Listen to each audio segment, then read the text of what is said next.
भेटिले सूर्यमंडळा रवींद्र भट यांची ऐतिहासिक कादंबरी. पाऊस काळ संपला. गौरी गणपती बळविले. पितृपंधरवडा उलटला. घटस्थापना झाली. खंडे नवमीचं शास्त्रपूजन झालं. शहाजी राजांनी दसऱ्याला सीमोल्लंघन केलं. नाशिकचा पावसाळी मुक्काम संपला. पायदळ, घोडदळ, तोफखाना निघाला. शहाजी राजांनी उत्तरेच्या दिशेने तलवार उंच केली. 5,000चं पथक त्यांच्या मागे मोहिमेवर गेलं. नाशिक शांत झालं. रस्त्यावरची गर्दी ओसरली. उदीम, वाणी, तांबट, ब्राह्मण काहीसे सुस्त झाले. मागच्या 4 महिन्यात त्यांची वर्षाची बेगमी उत्तम प्रकारे झाली होती. नाशकाच्या घाटावर सर्वत्र प्रसन्न शांतता पसरली. ब्रह्मवृंद स्नानसंध्या जपजाप्य यांत निमग्न झाला. सारी गडबड, गोंधळ, धावपळ आता संपली. पुढच्या पर्वणीपर्यंत आता सारं स्थिर, शांत झालं. दशपंचक गावातील गिरीधर पंतांच्या अंगणात मात्र गडबड सुरू होती. प्रभू रामचंद्रांच्या आशीर्वादाने जन्माला आलेला उद्धव सातवं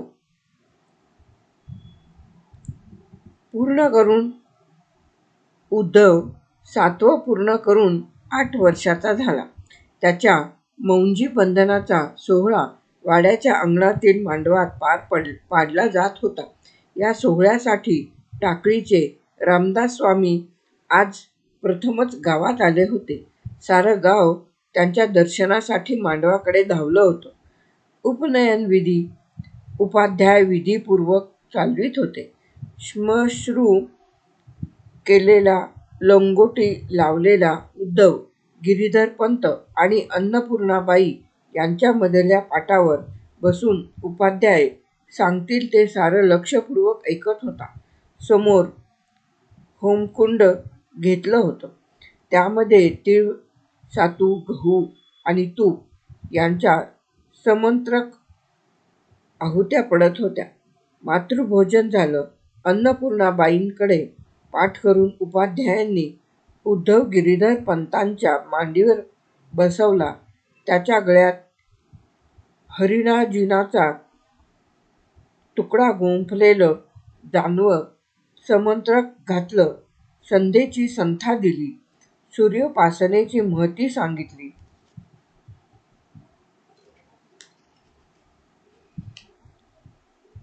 गिरीधर पंतांच्या मांडीवरून उद्धव खाली उतरला. आचार्यांच्या समोर आसन मांडी घालून बसला. आचार्य प्राणायाम मंत्राचं पठण करीत होते.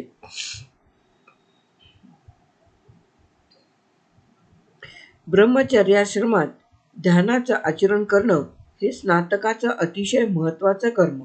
ध्यानमंत्रांचं पठण झाल्यावर देहधारणेसाठीच अन्नग्रहण करणं ही बटूकडून अपेक्षा असते.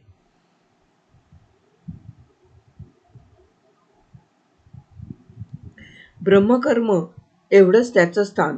दिसेल ते खायचं नाही, वाटेल ते मागण्याचा हट्ट धरायचा नाही. ब्रह्मदेवालाच ही आहुती आपण देत आहोत. शरीरातील वैश्वानरातून आचार्यांनी भोजनाची पार्श्वभूमी सांगून उच्चारवात भोजन मंत्र सांगितला.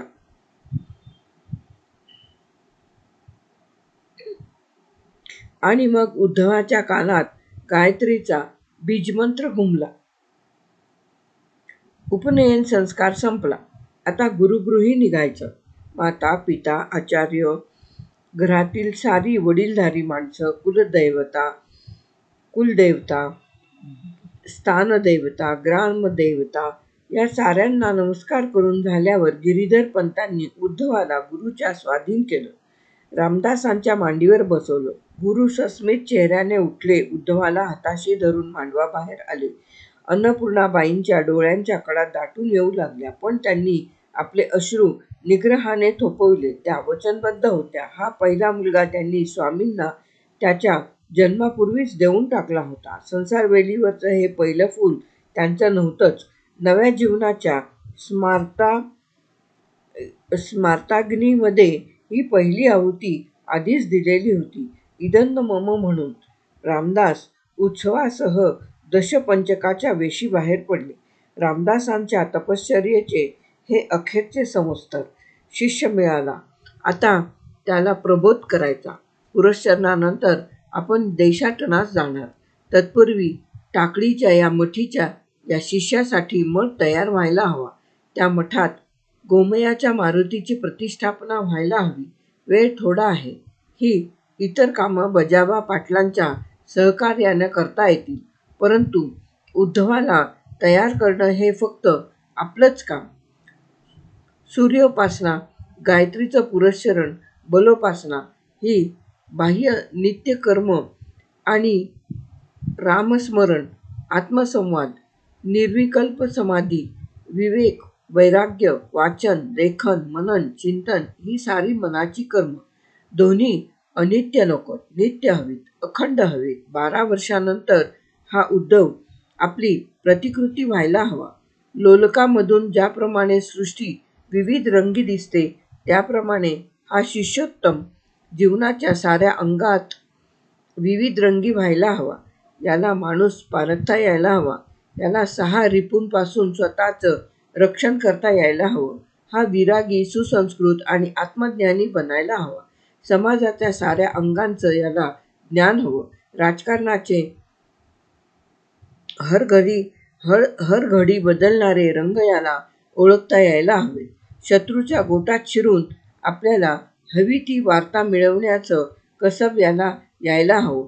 आपल्या भाषेबरोबर त्यासाठी फारसी, उर्दू या भाषाही त्याला निदान बोलता यायला हव्यात.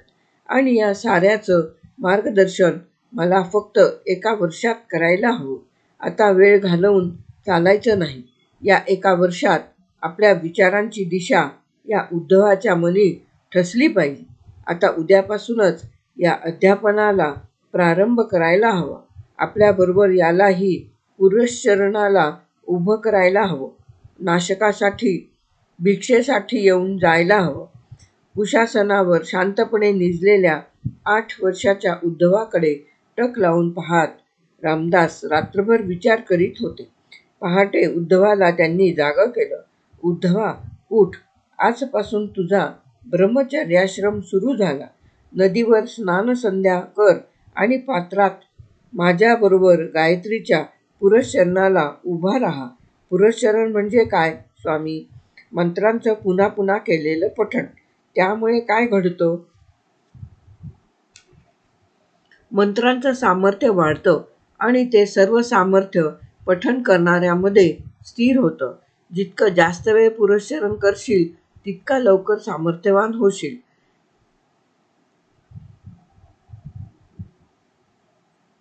एवढ्याशा लहान वयात सुद्धा उद्धव मध्यान्हीपर्यंत पाण्यात अविरत उभा राहिला. हे पाहून रामदासांना कौतुक मिश्रण आश्चर्य वाटलं. दुपारी मधुकरीला जाताना उद्धवानं विचारलं, रोज भिक्षेवरच राहायचं? ब्राह्मणाला ती दीक्षाच आहे. ब्राह्मणाची ती दीक्षाच आहे. कुणी दररोज वारानं जेवायला बोलावलं तर? दररोज फिरण्यापेक्षा आठवड्यातून एकदाच भिक्षेची फेरी करून कोरडा शिधा साधवून ठेवला तर? साठवण म्हणजे उपाधी. उंदीर, घुशी, किडा, मुंगी सारेच जमतील. कधी कुणी सारी साठवणच चोरून नेईल. ती साठवण राखता राखता आपण आपल्या स्वतंत्रतेला मुकतो. ज्ञानमार्ग सोडून अन्नमार्गातच अडकतो. त्यामुळे साधनेत विघ्न येते. स्वामी, कुणाकडे भोजन प्रसंग असला तर तिथं जायला काय प्रतिबंध आहे? तुझ्या उपनयनाच्या वेळी मी भोजन घेतलं का? नाही ना. पण का?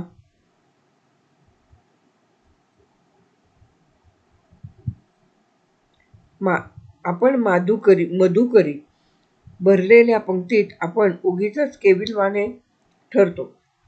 साधक निस्पृह असावा, केविलवाणा नसावा.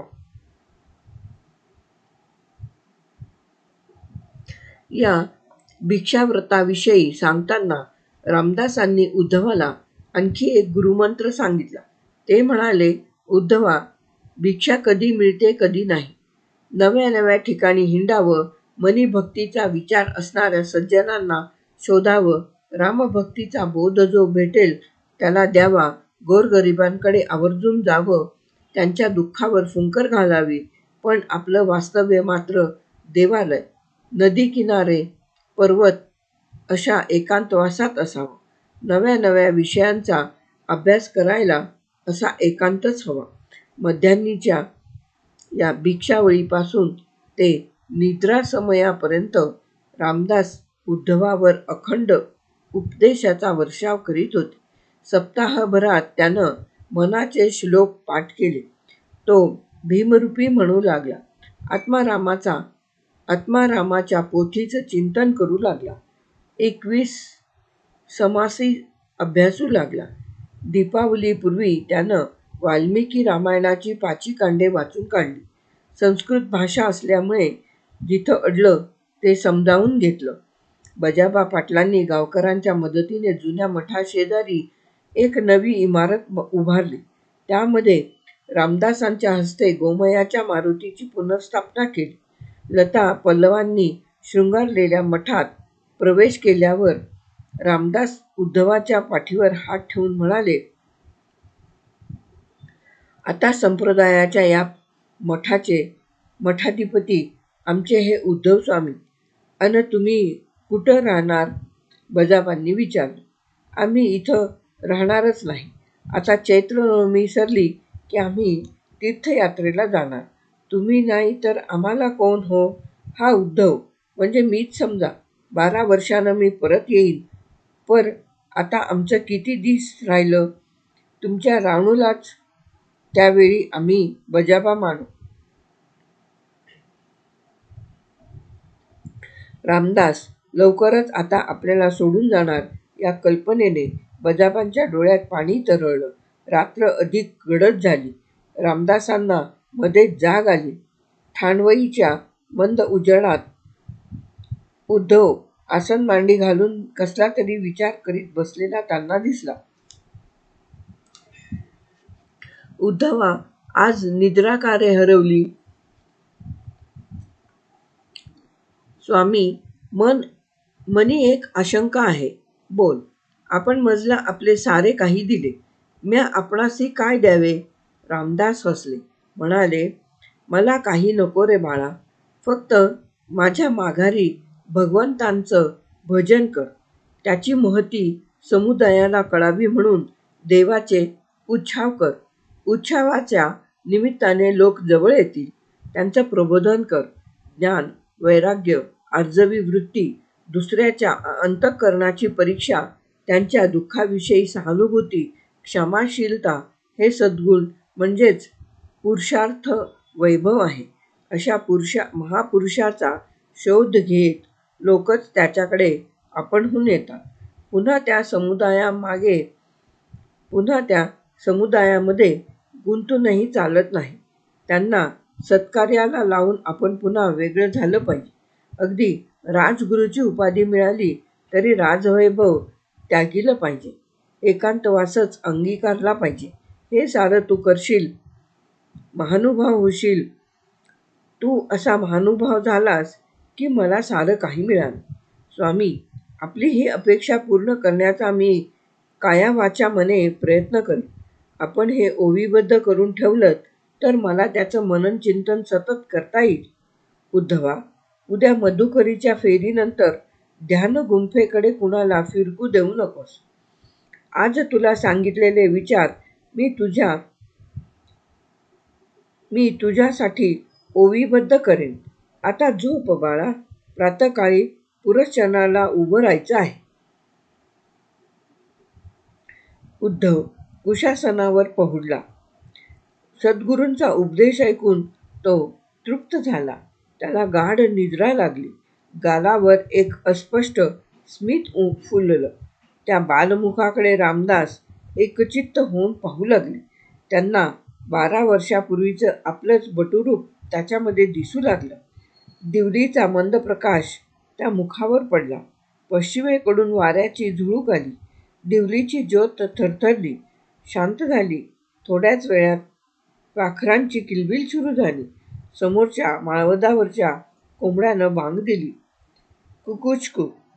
रामदासांच्या अंतःकरणावर ध्वनी उमटला, राम राम.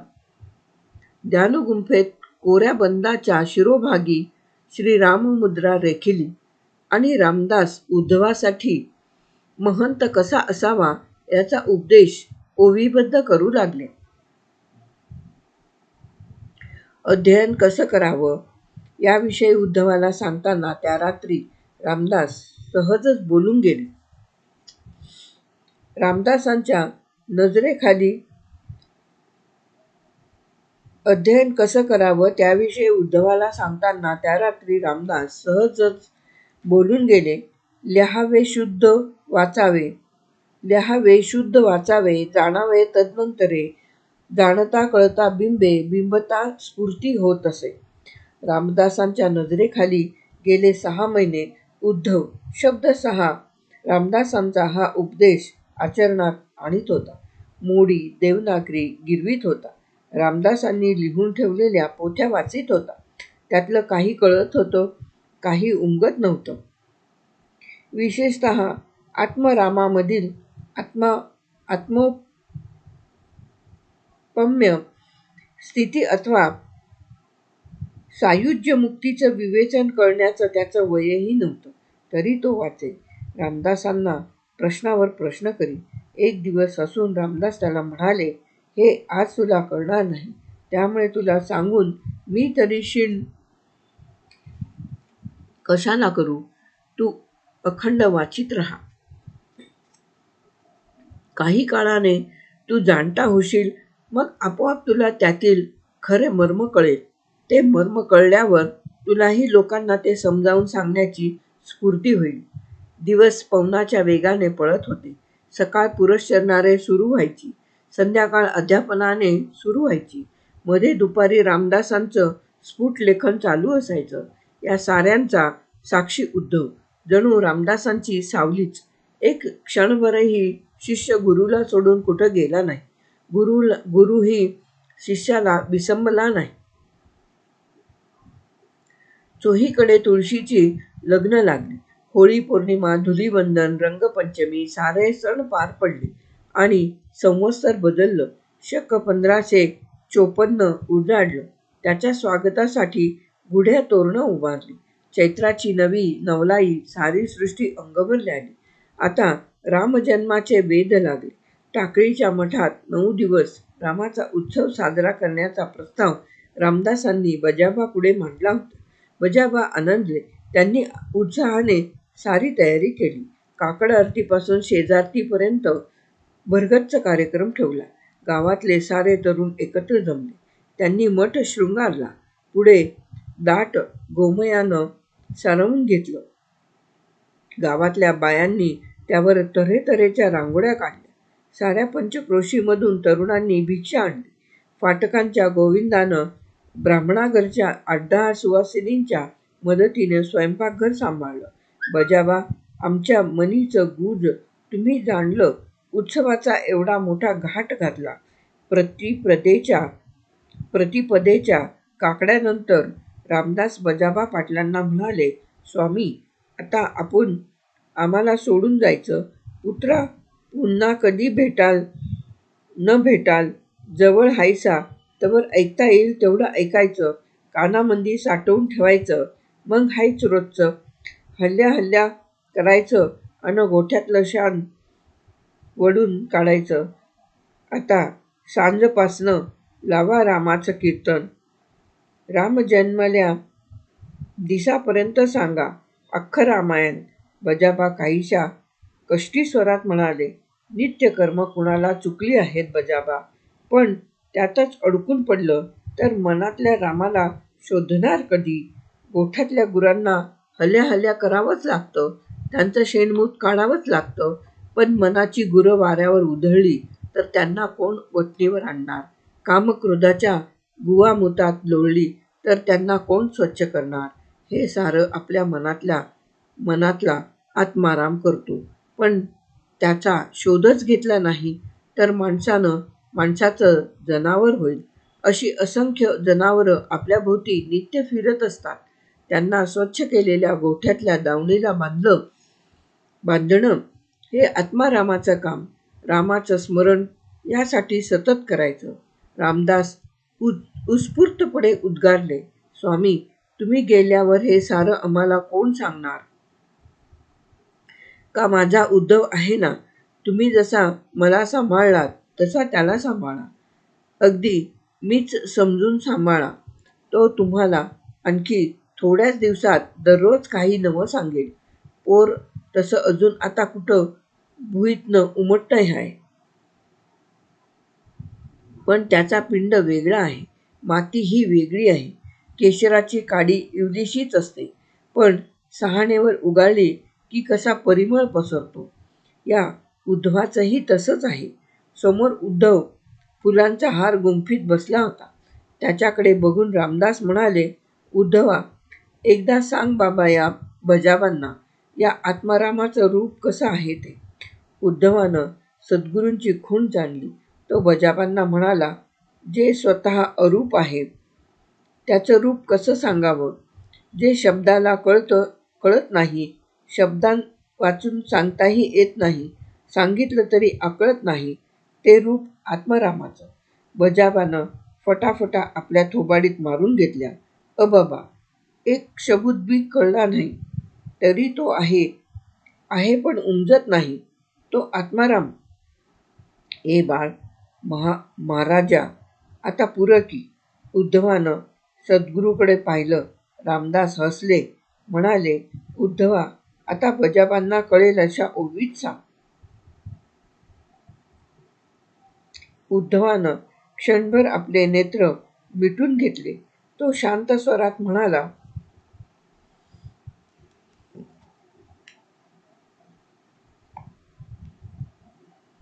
जया लागी योगी उदास, वनवासी फिरती तापस, नाना साधनी सायास, जया कारणे करीती, ऐसा सर्वात्मा श्रीराम, सगुण निर्गुण पूर्ण काम, उपमाच नाही निरोपम रूप जयाचे. रामदास आपली रचना शिष्यमुखातून ऐकल्यावर आनंदित झाले. त्यांच्यामधील अध्यापक जागा झाला. ते उद्धवाला म्हणाले, उद्धवा, ज्ञानोबा माऊलींची यावर टीका अशी आहे बघ. उद्धव गुरुमुखातून बाहेर पडणारे ज्ञानकण आपल्या मनी साठवून ठेवण्यासाठी सरसावून बसला. रामदासांनी माऊलींची शब्दकळा ऐकवली. याला शस्त्र तोडीत नाही, वारा सुकवीत नाही, पाणी भिजवीत नाही, तो सर्वव्यापी, स्थिर, अचल आणि चिरकाळ राहणारा आहे. याला जो ओळखतो तो ज्ञानी, इतर सारे माझ्यावानी शानमूत वडणारे. बजाबा मुक्तपणे म्हणाले, असा गुरुशिष्य संवाद त्यांनी आजवर कधी ऐकलाच नव्हता. संध्याकाळपासून टाकळी मठात रामकथा रंगू लागली. विषय रामचरित्र आणि सांगणारे रामदास. श्रोत्यांना आणखी काय हवं? सारं वातावरणच राममय झालं. कथाभाग संपला की रामदास एखादं भजन म्हणीत. उद्धव पाठीमागे टाळ घेऊन उभा राही. गुरुमुखातून बाहेर पडणारं कवित्व मनात साठवून ठेवी. रात्री दिवलीच्या उजेडात ते लिहून काढी. पहिल्या रात्री रामदास तल्लीन होऊन राममहती गाऊ लागले. 7 दिवसांत 7 अभंगरचना उद्धवाने लिहून काढल्या. 8व्या दिवशी रामदासांनी रामकथा संपवली. सांगतेच्या वेळी साऱ्यांनाच एक संदेश दिला. आपल्या तीर्थाटनाला निघण्याची कल्पना दिली. सारेजण कावरे-बावरे झाले. गेली 8-10 वर्ष या स्वामीवर त्यांची माया जडली होती. त्यांनी इथंच राहावं असं साऱ्यांनाच मनोमनी वाटत होतं. पण या मायेत अडकून रामदासांना चालणार नव्हतं. नव्हे ते त्यांच्या वृत्तीतच नव्हतं. स्वीकृत कार्य संपलं की ते स्थानही सोडावं तरच साधकाची प्रगती होते, हे त्याचं स्वतःचं अनुभवातून निर्माण झालेलं चिंतन होतं. आपल्या समारोपाच्या निरूपणात त्यांनी उपनिषदातील एक वचन अधिक सोपं करून सांगितलं. धर्म रक्षती रक्षता. जो धर्माचं रक्षण करील त्याचं धर्म रक्षण करतो, हे सूत्र पकडून त्यांनी श्रोत्यांना सांगितलं, माझ्या भाऊ बहिणींनो, मुखी रामाचं नाव घेत राहिलात तर प्रभू रामही तुमचं सदैव रक्षण करेल. हे राघवरूपी आत्मरूप हेच माझं जीवन आहे. साऱ्या सात्विक सौख्याची ती एकमेव सुखमूर्ती आहे. तिचं सदैव श्रवण मनन चिंतन केलं की कुठलीही आपदा आपल्यापर्यंत येत नाही. अगदी कळी काळाचीही भीती राहत नाही. कसलेही कष्ट पडत नाहीत. या रामाचा जो दास होतो त्याला सदैव प्रभू रामचंद्र सहाय्यकारी होतो.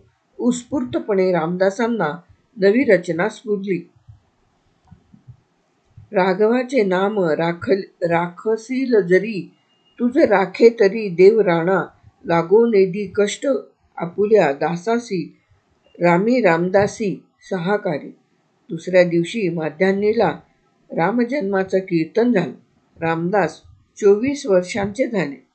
12 वर्षाची कठोर तपश्चर्या पार पाडून सर्वार्थाने सर्वांगाने समर्थ झाले. सायंकाळी त्यांच्या पायांवर डोकं ठेवून उद्धव म्हणाला. उद्धवानं मान वर केली.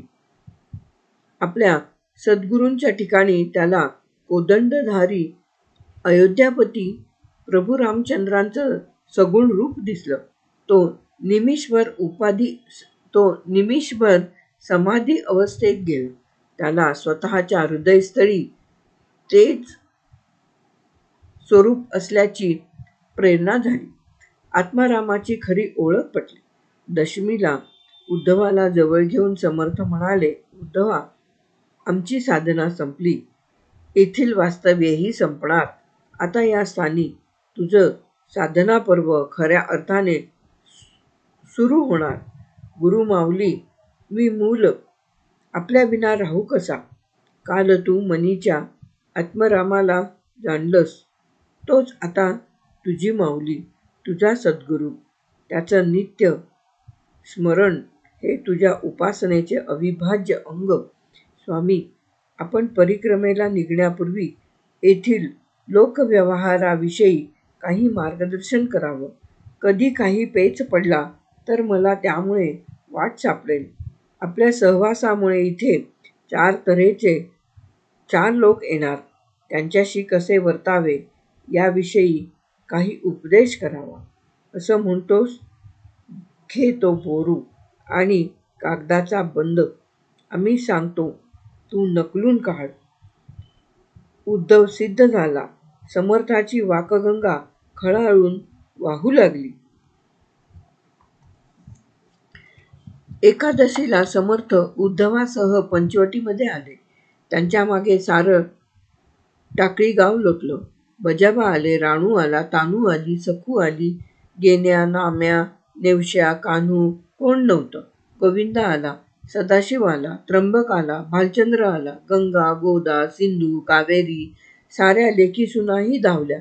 गणपा, तेली आला, लखू चांभार आला, कृष्णा सुतार आला, लोहाराचा रखमाजी आला, 12ही बलुतेदार आले, गावकुसातले आले, गावकुसा बाहेरचेही आहे.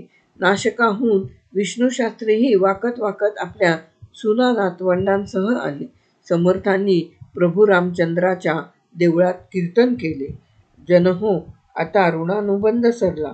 आम्ही परिक्रमेस निघालो. आजचं कीर्तन हेच आमचं प्रस्थान. आता आपण परता. माझ्या रामाला विसरू नका. तो तुम्हाला विसरणार नाही.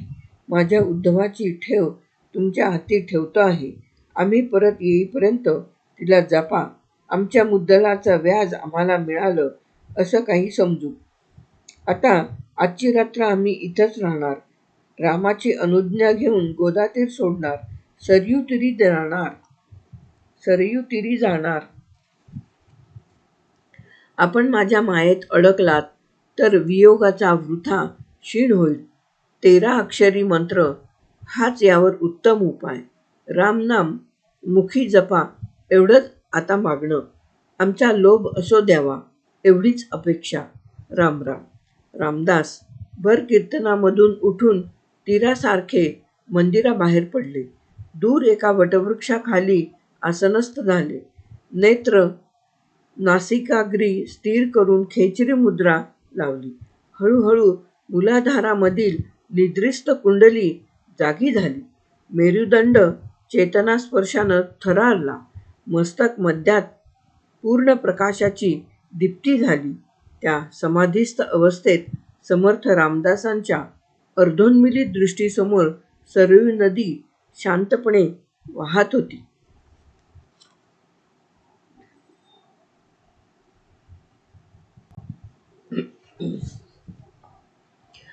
कहा चले गुसाई, गुसाई चले अवध. विंध्याद्री पर्वताच्या निबिड अरण्यांमधून नर्मदा नदी ओलांडून उत्तरेच्या दिशेने झपाट्याने जात असलेल्या समर्थांना नर्मदेच्या उगमाकडून खाली येत असलेल्या एका जटाधारी गोसाव्यानं विचारलं, आप कहाँ के निवासी? ये सारा विश्व ही हमारा निवास है मुनिजी. ज्ञानी दिखते हो. ज्ञान राम जी की कृपा. मैं तो हूँ एक नंगा फकीर. अवध तक ऐसे नंगे पांव ही जाओगे? तो क्या हुआ, जानवर नहीं चलते नंगे पांव.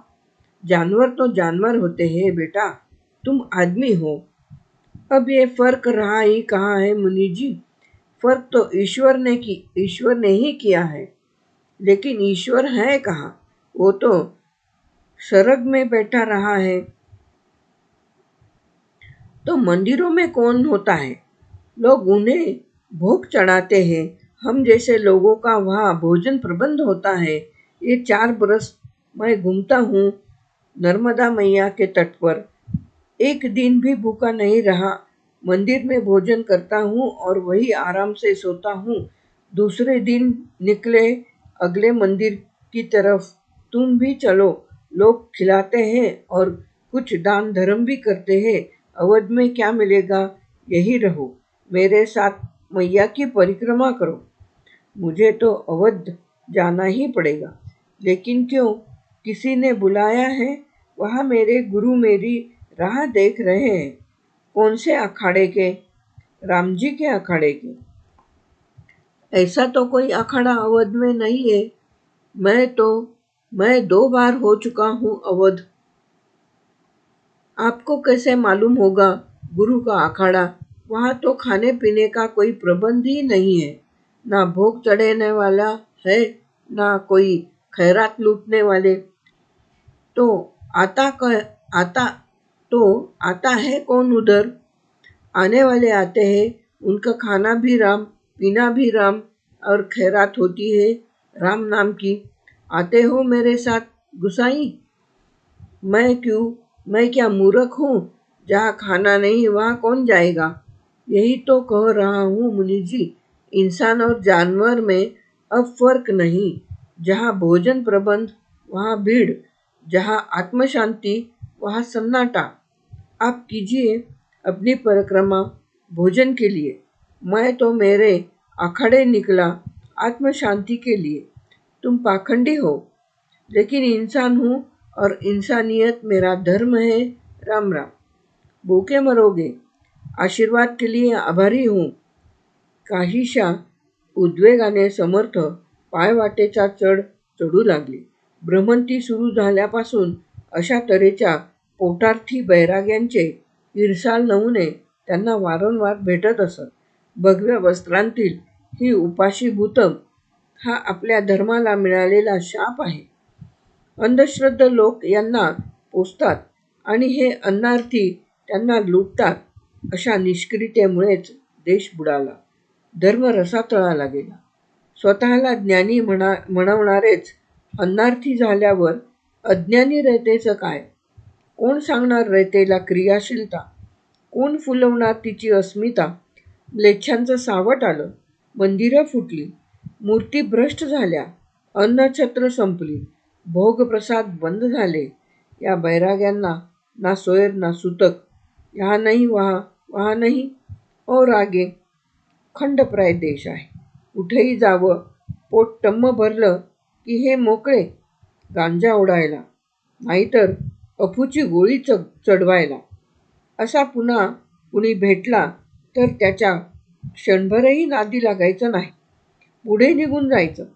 असल्या भोंदूंकडून नवं काही शिकायला मिळायचं नाहीच. वृथा मनस्ताप मात्र व्हायचा. अरण्य अधिक दाट होऊ लागलं. पर्वत शिखरं सह्याद्रीपेक्षा जरा मध्यम उंचीची.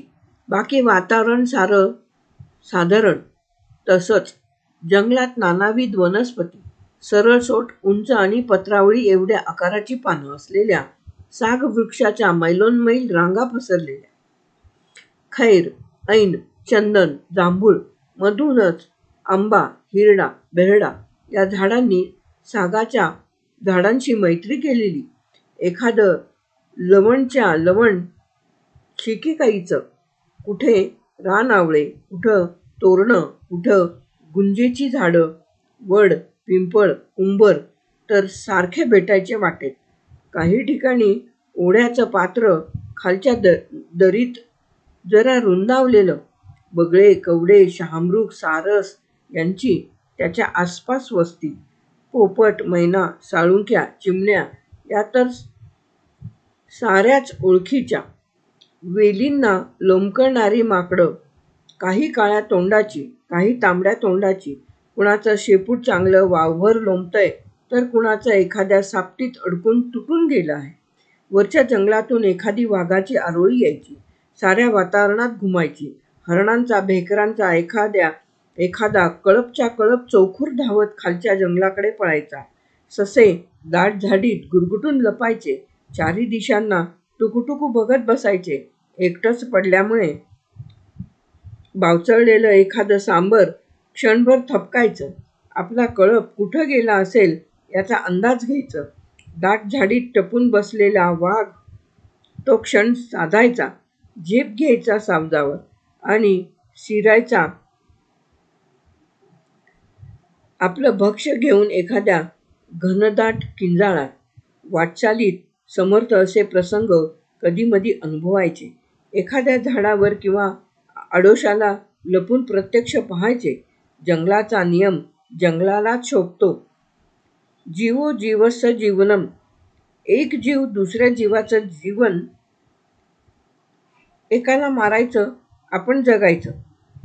पण माणसाचं काय? तो या वन्य पशूहूनही क्रूर. केवळ मनातल्या पाशवी वृत्तीच्या पूर्तीसाठी माणसाची हत्या करतो. त्याला रुधिराची पिपासा, दुसऱ्याचा आक्रंदन ऐकण्याची हवस. गावोगावी हेच चाललं आहे. बळीवंत निर्बळाला ठेचतोय, कधी कायद्याच्या नावाखाली, कधी धर्माच्या नावाखाली. मूळ वृत्ती पशूचीच. या पशूमधून माणूस घडवायचं स्वप्न पाहिलं मी आत्मारामामध्ये. पण ते सत्यात उतरवणं अतिशय कठीण आहे. माणसाची सारीच स्वप्न पुरी होतात थोडीच. एखादं सत्य रूप घेतं, विचारांना चिरंतनत्व देतं. बाकी सारी स्वप्न गंगारपण मस्तू. आजवरच्या अखंड चिंतनातलं पुरुषार्थ जागृतीचं स्वप्न जरी सत्यरूपात अवतरलं तरी या जन्माचं सार्थक होईल. हिंसेपुढे अहिंसा ही साधुत्वाची खूण, पण हिंसेपुढे पुरुषार्थ ही पुरुषत्वाची खूण. सत्य शोधनासाठी सर्वसंग परित्याग केलेला असामान्य साधू एवढाच असतो. बाकी सारा समाज हा सर्वसामान्य, प्रापंचिक आणि नेटक्या प्रपंचाला पुरुषार्थाची जोड हवी. आज हजारो उधळलेले प्रपंच दिसत आहेत. ते पुरुषार्थहीनत्वामुळे. घरं तुटली जात आहेत. पुरुष धैर्यहीन, बायका भ्रष्ट होत आहेत. पुरुष शौर्यहीन, धर्मावर परधर्माचं आक्रमण होत आहे. पुरुष सत्वहीन, देश सारा उभा पेटला आहे. प्रजा अवघी निष्ठाहीन, पुरुषत्व मिरवणाऱ्यांच्या निष्ठाही परधार्जिण्या. इथं आता लोकधार्जिणा विचार सांगणार कोण? सांगितला तर ऐकणार कोण? जो तो अल्पसंतुष्ट. वादळानं वारुळं कोसळली की मुंग्या उरला सुरला कण वेचीत बसतात. सिंहानं श्वापद फाडून खाल्लं की कोल्हे लांडगे उरलेलं तोडीत बसतात. त्यातच समाधान मानतात. अरे, कुणी पिलाकडे वाकड्या नजरेनं पाहिलं तर मांजरीसुद्धा फिसकारून अंगावर येते. आणि माणूस मात्र आपला विध्वंस आपल्याच डोळ्यांनी सहन करतो. आता वाटेत जो भेटेल त्याला हा विचार द्यायचा.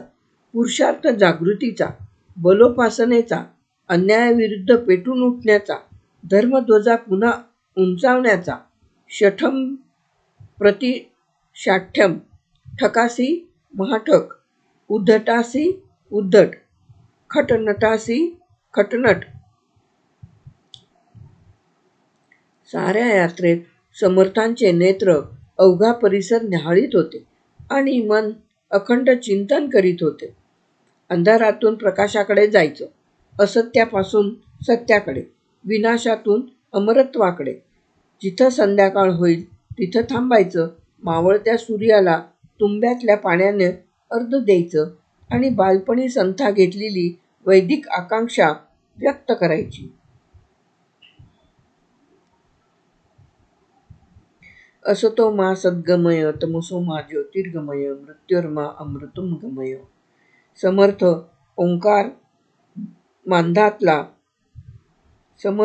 ओंकार मांधाताला पोहोचले. सारा परिसरच अतिशय रम्य. ठाई ठाई मंदिरं, मधून नर्मदा वाहतीये. मंदिरातली नित्यकर्म यथासांग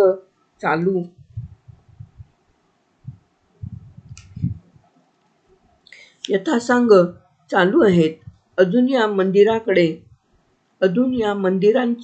मंदिरांच्याकडे यवनांची काळदृष्टी पडलेली नसावी. उत्तर तीरावर अमलेश्वर, दक्षिण तीरावर ओंकारेश्वर. अमलेश्वराचा भाग विष्णुपुरी, ओंकारेश्वराचा सदाशिवपुरी. समर्थांनी नर्मदा स्नान केलं. संध्या गायत्रीचं पुरस्चरण उरकून ते ओंकारेश्वराच्या प्रदक्षिणेला निघाले. जवळजवळ 3 कोसांची प्रदक्षिणा. समर्थांना त्र्यंबकेश्वराच्या ब्रह्मगिरीची प्रदक्षिणा आठवली. भोवती निबिड अरण्य पसरलं होतं. प्रदक्षिणेच्या मध्य भागात जवळजवळ पुरुषभर उंचीचं, काळ्या कुळकुळीत पाषाणाचं शिवलिंग. यात्रेला आलेले लोक याला मांधातेश्वर म्हणून संबोधित होते. कुणी गौरीशंकर म्हणत होते. समर्थांना वाटलं पार्वतीनं नर्मदेचं रूप घेतलं आणि रुसून आली इकडे. तिची समजूत काढण्यासाठी प्रत्यक्ष गौरीशंकरच इकडे आले. विरहामुळे त्यांचं धवलशुभ्र रूप असं काळं पडलं असावं. प्रदक्षिणा झाल्यावर त्यांनी प्रत्यक्ष ओंकारेश्वराचं दर्शन घेतलं आणि सदाशिवपुरीच्या नर्मदा घाटावरील एका मठीत ते नर्मदेची शोभा पाहात नावांच्या इरझारा निरखत विसावले. ब्रह्मन, मैं चरणदास आपके लिए ये प्रसादी लाया हूं. एक भाविक मिष्टान्नाची थाळी समर्थांच्या समोर ठेवून हात जोडून उभा होता. आभार. ये प्रसादी किसी अन्य गुसाई को दीजिए, वो बेचारा भूका होगा. समर्थ निर्विकारपणे म्हणाले. या बैरागी गोसाव्यांना मी कधीच काही देत नाही. कुणी परदेशी यात्रेकरू आला, कुणाजवळ काहीही मागत नसला तर त्याला देतो. आज तुम्ही दिसलात, परदेशी आहात, इथं तुमची सोय करणं मला कर्तव्य वाटलं म्हणून तुम्हाला विनंती करीत आहे. चरणदासांनी आपल्या खास उज्जैनी ढंगातल्या हिंदीत समर्थांना सांगितलं. त्यांना हा तरुण वेगळा वाटला. हे अन्नदान अंधश्रद्धेनं करीत नाही याची त्यांना जाणीव झाली. आपल्या विचारांचे सूर याच्याशी जुळतील असं वाटलं. चरणदासजी, मैं व्रतस्थ हूं. पकाया हुआ मैं नहीं लेता, चाहे वो प्रसादी भी हो सके तो थोड़ा सत्तू और गुड़ दीजिए, मैं वही प्रसादी समझूंगा. जैसी आपकी इच्छा. अभी आया गुड़ और सत्तू लेके. चरणदास गेला. समर्थांच्या मनात आलं, इथे साऱ्या भारतवर्षामधून असंख्य यात्रेकरू सतत येत असतात. लोकसमुदाय आपोआप जमा होण्याचं हे धर्मस्थळ. या ठिकाणी आपले विचार समुदायापुढे मांडणारा कुणी संपर्क शिष्य हवा. पाहू हा चरणदास हाती लागतो का?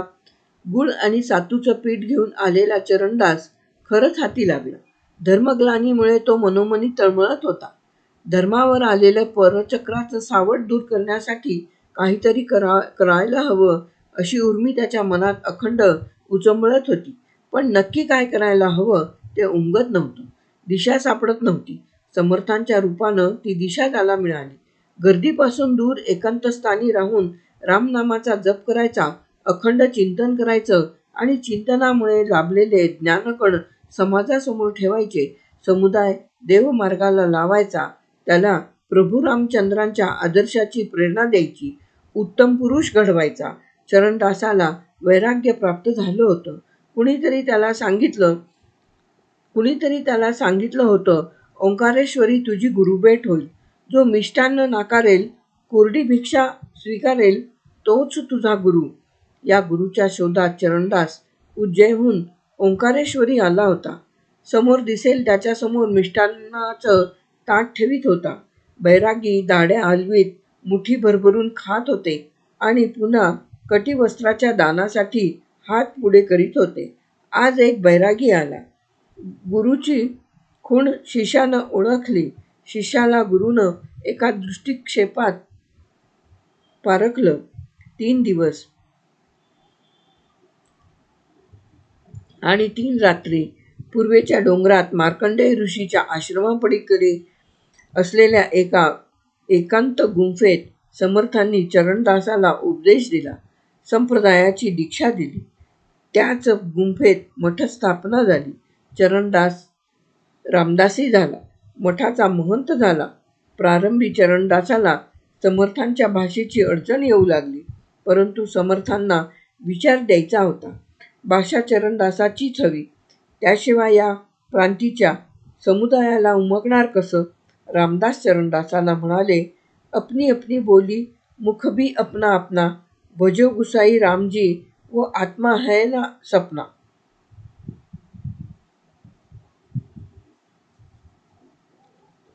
कार्तिक मासाच्या दसऱ्याला समर्थ क्षिप्रेकाठी उज्जैनला आले.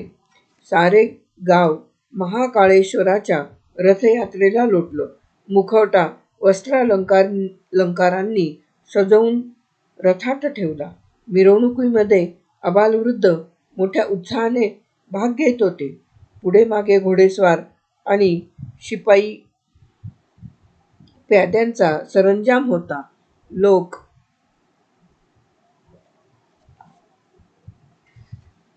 महाकाळेश्वराचा जय जयकार करीत होते. मार्गात मध्ये मध्ये मल्लांचे, तलवारींचे आणि दांडपट्ट्यांचे खेळ चालू होते. झांज, डफ, चिपळ्या यांच्या तालावर कुणी मीराबाईची भजनं म्हणत होतं, कुणी कबीराचे दोहे आळवीत होतं, कुणी कुणामुखी सूरदास, कुणी रंगून गेलेले तुलसीदासाच्या रामनाम महतीमध्ये. उज्जैनचं सारच अपूर्व. ही राजा भर्तृहरीची ध्यानभूमी, प्रत्यक्ष श्रीकृष्णाची अध्ययनभूमी.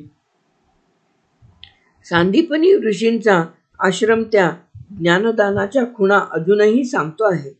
परमसिद्धी प्राप्त होण्यासाठी अनेक सिद्ध पुरुषांनी ज्या वटवृक्षाखाली बसून तपश्चर्या केली, तो ज्ञानदाता सिद्धवटही इथंच.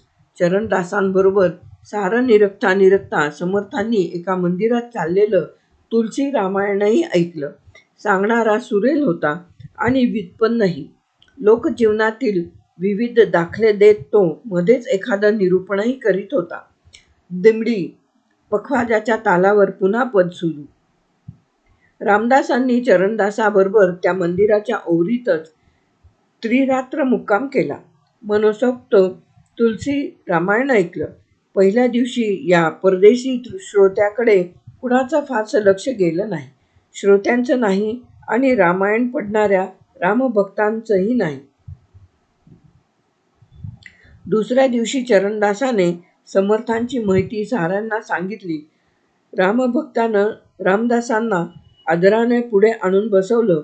रामभक्ताचं नावही रघुनाथ. गोड गळा, मिठास वाणी, काहीसं नाट्य, विषयाला अनुरूप मुद्राभिनय आणि मुख्य म्हणजे रामावरील अपार श्रद्धा यामुळे त्याच्या कीर्तनाला अफाट जनसमुदाय लोटे. तिसऱ्या दिवशी सांगतेला रघुनाथानं समर्थांना काही सांगण्याची विनंती केली. समर्थ म्हणाले, रघुनाथ से रघुवीर का चरित्र सुना, मेरा जन्म सफल हुआ. हर एक आदमी को इस रघुपति राघव के मूल स्वरूप को जानना चाहिए. थोड़ा है लेकिन अप्राप्य नहीं. राम नाम की ये कश्ती इस तट से उस तट पर ले जाती है. एक बार मुख से राम कहो और निर्विघ्नता से ये भवसागर पार करो. मुनिजनों ने यही किया. किन्नर, नारद, तुम्बर, सुरवर सभी का एक ही आधार, एक ही उपदेश, राम नाम लो भई राम नाम. मराठ देशातून माळव्यात आलेल्या या तेजस्वी रामभक्ताविषयी रघुनाथाला आदर वाटू लागला. तो म्हणाला, आप पंडित है और ज्ञानी भी. भजन तो आप अच्छी तरह से जानते होंगे.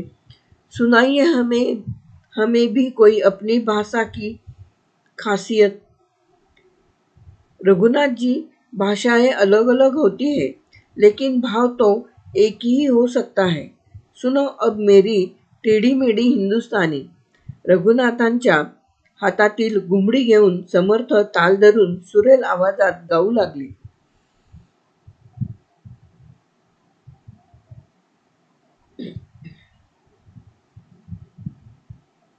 रघुराज के दरबार घुमड़ी गाजतू है, तथै थे पखवाज वाजतू है. नारद, तुम्बर, किन्नर, सुरवर गावतू है. सुरवर मुनिवर देखण आवतू है. शंख भेरी सुनके रोम थरकतू है. लाल धुसर तवके उडावतू है. रामदास तहा बली जावतू है. श्रोत्यांनी उत्स्फूर्तपणे प्रतिसाद दिला. सियावर रामचंद्र की जय. रघुवर सीतापति की जय. महात्मन, चलिए पुढे का प्रबंध हो चुका है. रघुनाथानं समर्थांना आग्रह केला. समर्थांनी नम्रपणे नकार दिला. आपण एकभुक्त असल्याचं सांगितलं. तो कल आइएगा. कल आऊंगा जरूर, लेकिन भोजन के लिए नहीं, मुट्ठी भर सत्तू की भिक्षा के लिए. रघुनाथाला समर्थाच्या साऱ्याच व्यक्तिमत्वाविषयी आदर वाटू लागला.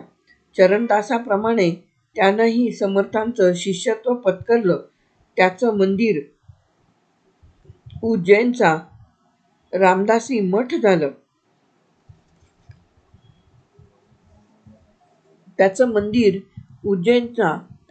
मठ झालं. समर्थांनी त्यालाही संप्रदायाची सर्वांगीण दिशा दाखवून दिली. पुरुषार्थ चेतवून धर्मजागरण करण्याचा गुरुमंत्र दिला. साधना, बलोपासना यांची महती सांगितली. 13 मंत्रजप दिला आणि चरणदासाला ओंकारेश्वरी पत्र पाठवून आपण इंदूरची वाट धरली. इंदूरला शिवरामानं संप्रदाय दीक्षा घेतली. समर्थांच्या उपदेशानुसार भिक्षाव्रत अवलंबिलं.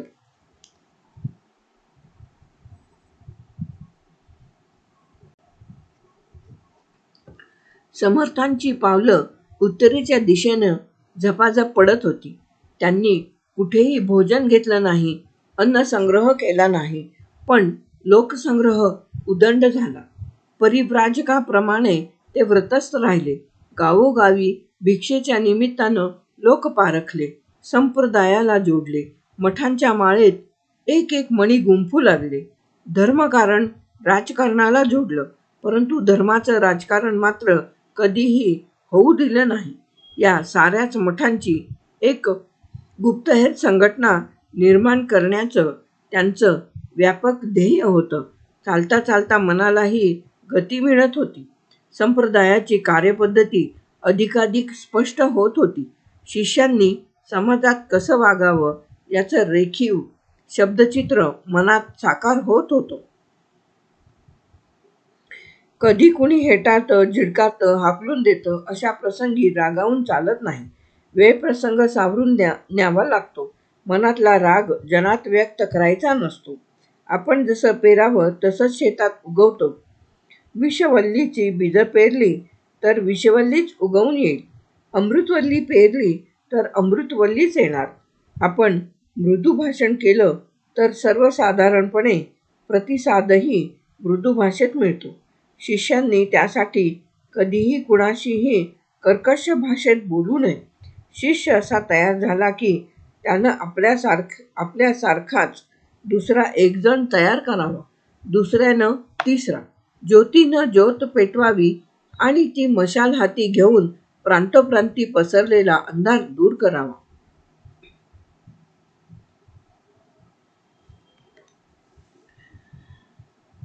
एका प्रांतातून दुसऱ्या प्रांतात शिरावे आणि अंतर्बाह्य कष्टी व्हावे, असे प्रसंगही वारंवार घडत.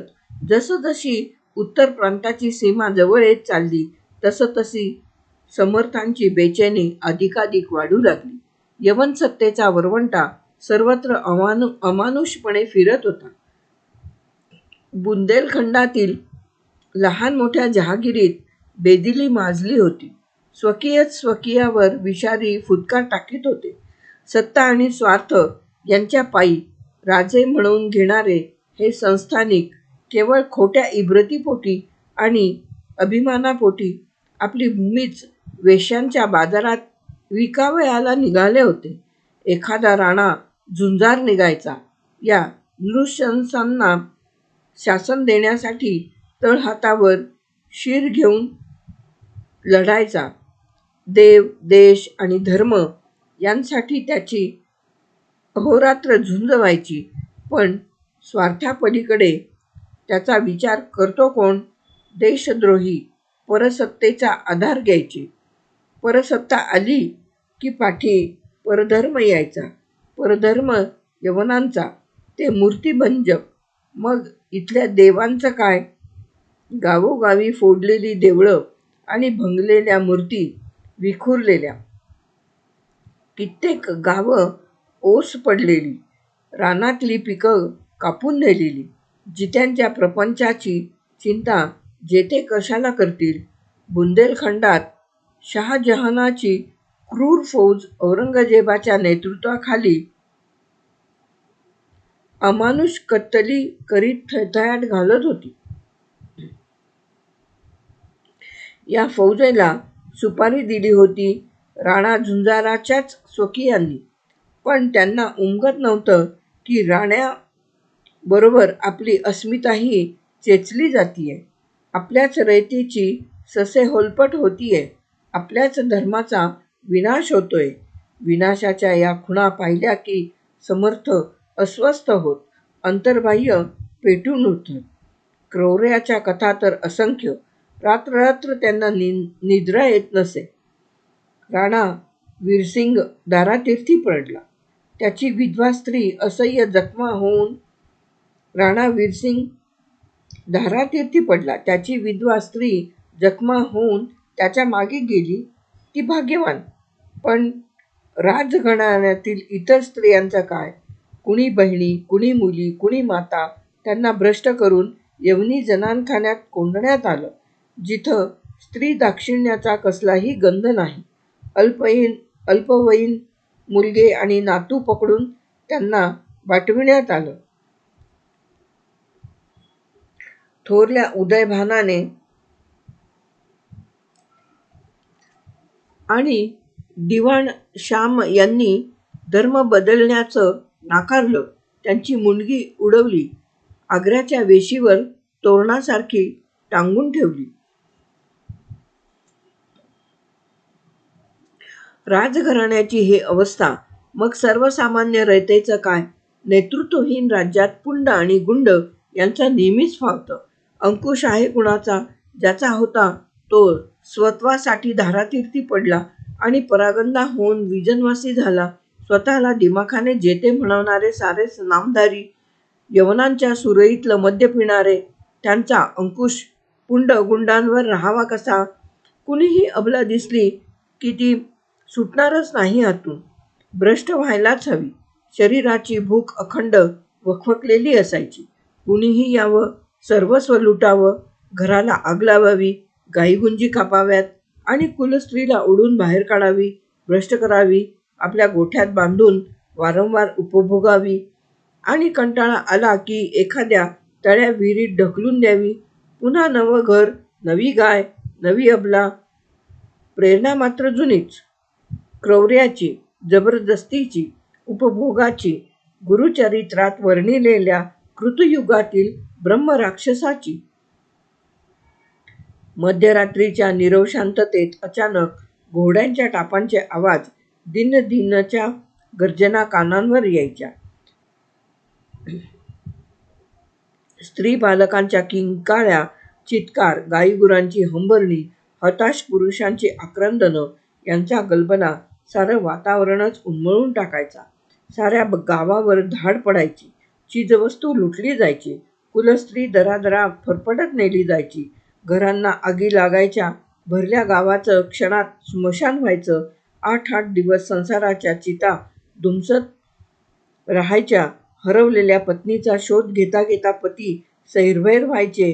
केव्हा तरी कानांवर पडायचं, ती आता भ्रष्ट झाली, कुणापुढं जायचं आणि जाब विचारायचा. रक्षकच भक्षक ठरला. उरलं दैन्यवाणी कारुण्य, उदासीन जगणं, गाव सोडून विजनवासी होणं. हे सारं पाहून समर्थ खंतावत. डोळ्यापुढं न पाहणारं आलं की ते मनावर कायमचं कोरलं जातं. विसरू म्हटलं तरी तो सल विसरत नाही. वारंवार ती नको असलेली आठवण जागी होते. एखाद्या भुतावळीप्रमाणे पुन्हा पुन्हा थैथयाट करू लागते. ते सारं असह्य झालं की समर्थ कागदावर उतरवून काढीत. पुढे महाराष्ट्र देशी परत गेल्यावर यावनी सत्तेविरुद्ध जनतेमध्ये चीड निर्माण करण्यासाठी या साऱ्या भयानकतेचा उपयोग करता येणं सहज शक्य होतं. सुखाचा पुनःप्रत्यय सौख्याचं माधुर्य वाढवतो, पण वेदनेचा पुनःप्रत्यय खंतावण्याची तीव्रता वाढवतो. हा सारा अनाचार शब्दबद्ध करताना समर्थ अधिकाधिक खंतावत होते. हा अत्याचार, हा अधर्म पाहून कधीकधी त्यांना परमेश्वर डोळे मिटून बुद्धाप्रमाणे स्वस्थ आसन मांडी घालून बसला आहे असं वाटे. कुणाच्या तरी रूपानं अवतार का घेत नाही याचं आश्चर्य वाटे. परमेश्वराला जे जे हवं आहे ते ते सारंच नष्ट होत आहे. त्याचं म्हणून जे जे आहे त्या साऱ्याचाच विनाश होतो आहे. पुण्यक्षेत्र मोडत आहेत. प्रज्ञावंत ब्राह्मण पिडले जात आहेत. पुण्यवंताला बीभत्स हत्येचं मरण पाप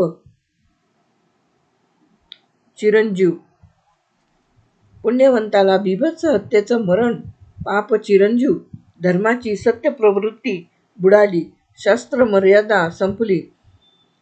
मर्यादा संपली आणि तरी स्वतःला दुरितहारी म्हणणारा परमेश्वर स्वस्थ बसला आहे. भाविकांच्या भक्तीची किंमत शून्य झाली. सज्जनांचं स्वत्व लोप पावलं. कारण देवानंच डोळे मिटून बौद्धाप्रमाणे स्थिरासन स्वीकारलं. आता सारं विश्वच डळमळल्याशिवाय देवा तू सोडणारच नाही का हे आसन. सद्भाव जळाले. सत्यवचनं खोटी ठरली. अंतरी जाणवणारी तुझी खूण हरवली. माणुसकीचं हत्याकांड झालं. धर्मस्थानं युद्धभूमी झाली. कर्मयोग स्वार्थयोग ठरला. भक्तीचा बाजार झाला. सुवर्णाला कृपणता आली. कश्मलाला किरीटी स्थान मिळालं. मानव दानव झाला. तरीही देवा तू निश्चल आसनस्थ, नेत्र मिटून बसलेला. अरे केव्हा डोळे उघडून हा विनाश पाहणार तू. अवघ्या दिशा फाटल्यावर, पृथ्वी दुभंगल्यावर, ग्रहताऱ्यांचे स्फोट झाल्यावर, सूर्यमाला वितळून गेल्यावर, का मूलाधार शेषानं क्रोधानं आपलं मस्तक हलविल्यावर. तू आहेस, साऱ्या चराचरात सामावलेला आहेस असा आजवर विश्वास वाटत होता. पण आता वाटतं आम्ही ज्ञानहीनांनी कल्पिलेलं तुझं सगुण रूप फसवं. तू नाहीसच. श्रुती म्हणाल्या तेच खरं. नेती नेती असतास तर शंखचक्र गदा पद्म असा शारंगपणी होऊन उभा राहिला असतास दैत्यासमोर. खांब फोडून नृसिंहरूपात आला असतास कशिपूचा वध करायला. परशुरामाच्या परशूचं रूप घेऊन हटवला असतास हा विक्राळ मच्छरांनी भरलेला विषाचा समुद्र. रामचंद्राच्या भाल्यातले बाण बोथटले का? सुदर्शन चक्राची दातेरी गती कृष्णा हाती स्थिरावली का? संपव आता हा बौद्धावतार. ये कलंकीच्या रूपानं तेजरूप अश्वावर बसून आणि त्राहिमाम त्राहिमाम करणाऱ्या सज्जनांचं रक्षण कर, तरच मी म्हणेन आहेस तू. नाहीतर नेती नेती. विषादाची क्षणिक लहर मनात सहस्त्र विचारांची वावटळ उठवी. मन व्यग्र होई. परंतु हा विषाद व्यक्त करून चालेल कसं? मी रामदास आणि रामचंद्राच्या अस्तित्वाचीच शंका घ्यायची अंतरी सतत जाणवत आहे. रामरूप ते असत्य समजायचं? ते नसेल तर मीही नाही. ते आहे म्हणून रामदास आहे. रामदासाने रामाच्या अवताराच्या आकांक्षा आता भेटेल त्याला सांगायलाच हव्या. ही काळरात्र नक्की संपेल. परमेश्वर आपलं आश्वासन नक्की पुरं करेल. तवर वाट पाहायला हवी. कदाचित दुरात्म्यांच्या पापाचा घडा अजून भरायचा असेल. 100वा खडा पडला की बौद्ध रूप संपेल. कलंकी रूप अवतरेल. आता आतुरतेनं त्याची वाट पाहायची. कालपुरुषा, तोपर्यंत हे सारं दुरीत पाहत राहा. कारण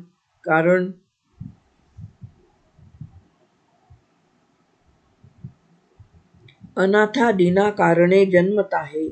कलंकी पुढे देव होणार आहे. जया वर्णिता सिनली वेदवाणी, नुपेक्षी कदा देव भक्ताभिमानी. ह्या बाह्य आतंकामुळे मनशांती ढळून परमेश्वराचाच राग येणं हे परमेश्वरामहती सांगणाऱ्या आपल्यासारख्या साधकाला शोभत नाही. आपण लोकांना वारंवार विवेकाचा उपदेश करतो. आपल्या मनाला विवेक आपणच सांगायला हवा. कालच्या असह्य विचारांच्या वावटळीत आपण परमेश्वराचं अस्तित्वच अमान्य करू लागलो. ज्याच्या कृपेनं हा सुंदर नरजन्म मिळाला, विचार करण्याची शक्ती लाभली, बुद्धीला प्रतिभेचं वरदान मिळालं, खरताड साधना करण्याची मानसिक आणि शारीरिक शक्ती अंगी निर्माण झाली, अगदी बालवयातच आपलं सगुण ध्यान दाखवून मला ज्यानं वेदोक्त महावाक्यांची दीक्षा दिली, माझ्यामधील ब्रह्मस्वरूपाचं गुह्य सांगितलं, आत्म्याचा अनादि हुंकार साऱ्या इंद्रियांचे कर्ण करून ऐकण्याची शिकवण दिली, प्रत्यक्ष हनुमंताच्या हाती मला सोपवलं, ज्या प्रभुरामाने आपला हा एकनिष्ठ सेवक केवळ अपरंपार प्रेमामुळे माझ्यासाठी धाडला, त्या प्रभू रामचंद्राच्या अस्तित्वाच्या जाणीवेमुळेच मला आत्मारामाचा बोध झाला. हा सर्वव्यापक नरतनुधारी देवांचा सहाय्यक करता, करुणेचा सागर, भक्तवत्सल, सद्धर्म संस्थापक असा हा सच्चिदानंद प्रभू राम प्रत्यक्ष माझ्यातच वास करीत असताना शोकावेगाच्या एका घातक क्षणी मी त्याच्या अस्तित्वाचीच शंका घेतली. बाह्य विश्वाच्या भयानकतेनं अंतर्विश्व ढवळलं. आत्मस्वरूपाची चिदानंद अवस्था काही प्रमाणात का होईना अस्थिर झाली. ती बैठक आता पुन्हा स्थिर करायला हवी. बाहेरच्या वाऱ्यावादळाचा, तडिताग्नीचा कोणताही परिणाम माझ्या अंतर्विश्वावर होऊ द्यायचा नाही. त्यासाठी आता या भ्रमंतीमध्येही काही काळ ध्यानस्थ बसायचं. मी त्याच्या बौद्ध रूपाला वेडेपणानं हिणवलं, पण तेच बौद्ध आसन स्वीकारल्याशिवाय मनाची तदाकार अवस्था लाभायची नाही. प्रभुरामा, पुण्यशीला, माझ्या या अपराधाची मला एक वेळ क्षमा कर. मी पतित झालो, तू पतित पावन आहेस. मी दीन, तू दीनानाथ. मी अजाण लेकरू, तू शांती स्वरूप माऊली. मी इवलासा जलबिंदू, तू दयेचा सागर. तुझ्या चरणी माझं मस्तक अखंड राहू दे. तुझ्या अस्तित्वावरची श्रद्धा त्रिकाला बाधित चिरंतन असू दे. श्रद्धा जर नसेल तर आजवरची सारी साधना अंती फक्त क्षीण होईल. इहपरलोकी त्याचा कुठलाही उपयोग होणार नाही. खडकावर पडलेल्या जलधारेप्रमाणे सारं अस्तित्वच 10 दिशांना वाहून जाईल. राखेमध्ये दिलेल्या आहुतीप्रमाणे सारं जीवनच निरर्थक होईल. मीच माझ्या बाह्य शरीराच्या सावलीला मिठी मारायचा प्रयत्न केला तर त्या कवेत काहीही मिळणार नाही. दयाघना, आता आहे ते मर्त्य शरीर तुझ्यामध्ये विलीन होण्याच्या क्षणापर्यंत माझ्या मनी तुझा अखंड साक्षेप राहू दे. माझ्या मारुतीरायाप्रमाणे तुझं सदैव दास्यत्व मला लाभू दे. माझी वाचा तुझ्या अंतःकरणाप्रमाणेच कोमल असू दे. घडणारी प्रत्येक कृती शुद्ध असू दे, कलंकरहित विमल असू दे. घडणारा प्रत्येक प्रसंग ओळखून त्या प्रसंगी योग्य तऱ्हेनं विचारपूर्वक वागण्याचा धूर्तपणा असू दे आणि माझी ती कृती अंती साऱ्याच मानवजातीला हितकारक आणि सुखकारक होऊ दे. बुंदेलखंड सोडून उत्तरेची वाटचाल करीत असताना समर्थांची ही मानसिक अवस्था पुन्हा एकदा राममय झाली. भावपूर्ण शब्दांत ती मुखामधून साकार होऊ लागली.